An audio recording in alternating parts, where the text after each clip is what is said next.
Well, remember, it was just about a week ago that we did the story about an ad that was taken out in the Salt Lake Tribune. The ad was from the American Beverage Institute, and basically the theme was, it was kind of funny to be real honest, using the photos of legislators who were over 65 who voted for the .05 law under a headline that asked rhetorically if they were too impaired to drive. A lot of people got a chuckle out of it, but some lawmakers were offended by it. And responding to that today is Sarah Longwell, Managing Director of the American Beverage Institute. Sarah, how are you? And welcome to the show. Oh, I'm great. Thank you so much for having me. Sarah, are you surprised at the reaction the ad got?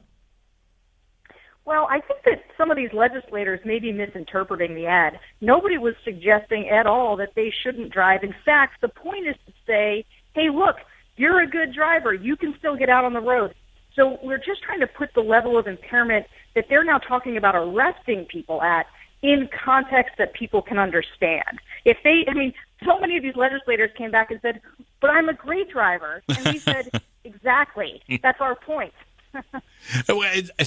Sarah, did you intend, because some lawmakers were highly offended by it. I saw their tweets. You may have seen them as well.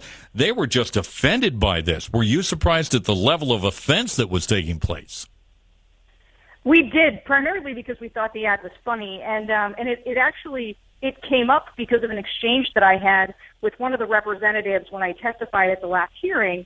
I had used my chart that shows levels of impairment.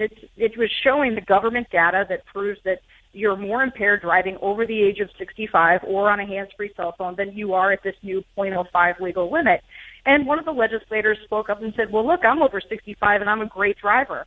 And I said, sir, I'm sure you are. I think you should be able to drive. It's your colleagues who think you should be in jail.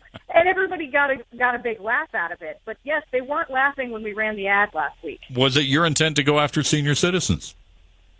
Of course not. Of course not. That is the exact opposite of what we're doing. What we're just trying to do is put the impairment level in context.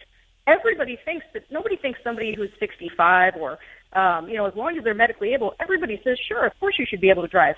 It's just about understanding how low the level of impairment is at .05, at which you're now talking about putting someone in jail.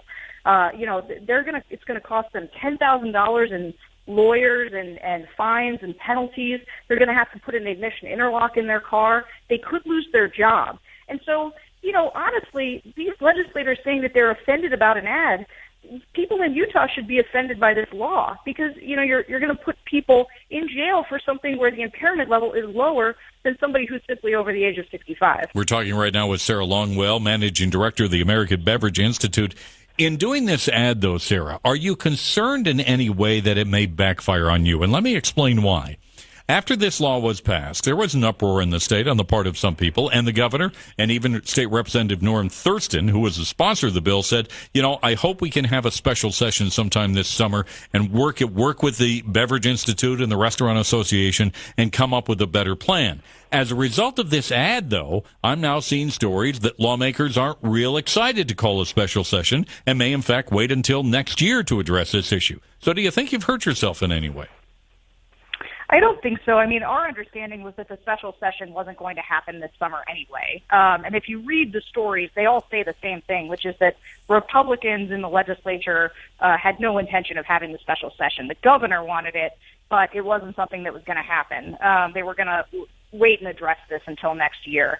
And I think that the reason is that they think that they can, there's a lot of controversy around the bill. People don't like it. There's been a public outcry. We've got a petition with over 15,000 signatures. A majority of Utahns oppose it. And so I think they want to put this thing on a shelf for a while. I think that they just want to get it out of the public conversation because it's not going well for them. And I'll tell you, our plan is to keep it there. We're going to keep the conversation going. And, the thing about the ads that we're running, the legislators haven't been fond of any of them. The ones prior to this have said, Utah, come for vacation, leave on probation. And so we've been kind of running on the same theme the whole time. And part of it is to be provocative and to make sure this conversation is elevated and people keep having it. We ran the Deseret News wouldn't run our ad, and so we ran a different one in their paper on Sunday, and it was the bar chart that I had used at the testimony. And, when you run something like that, predictably, people don't talk about it. That's not what gets conversations going. What gets conversations going is the kind of ads that we're running that make sure that legislators have to deal with the consequences of the law that they passed, because Utahns are going to have to deal with the consequences. And so, the idea that people are outraged, these people are elected officials. They cast a vote that's going to affect people's lives. And it was a bad law. People didn't support it. They did it with very little public debate. And so if they're outraged, how about some accountability from local legislators? Sarah, let me ask you a final question for you. You bring up a point. I wasn't aware of this, the fact that Utah has the second worst compliance rate among DUI offenders ordered to install an ignition interlock. Do you know why? Yeah, well, part of it is just because it is expensive.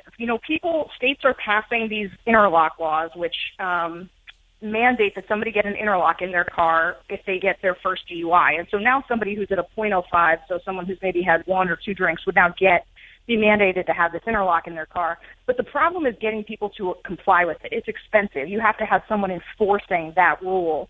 And so it's just if states aren't basically putting the resources toward ensuring that people comply with it, people basically ignore it. It's just like how somebody might drive on a suspended license. They simply don't get the interlock. And Utah is the second worst state in the country in terms of making sure that people comply with the law. And so, there's been a lot of talk from these legislators about how this is about being pro-safety. And the fact is, that is a gaping hole in the enforcement policies in Utah, and that's a good place to focus if you really want to target the drunk driving problem in the state. Going after people who've had one drink and telling them they're going to be put in jail, that's not a pro-safety message. That's an anti-alcohol message. All right. Sarah, enjoy the weekend. Thanks for your time this afternoon. Thanks so much for having me on. All right. That is Sarah Longwell, Managing Director of the American Beverage Institute, right here on Utah's Talk Radio 105.9 KNRS Radio 105.9 KNRS Radio 105.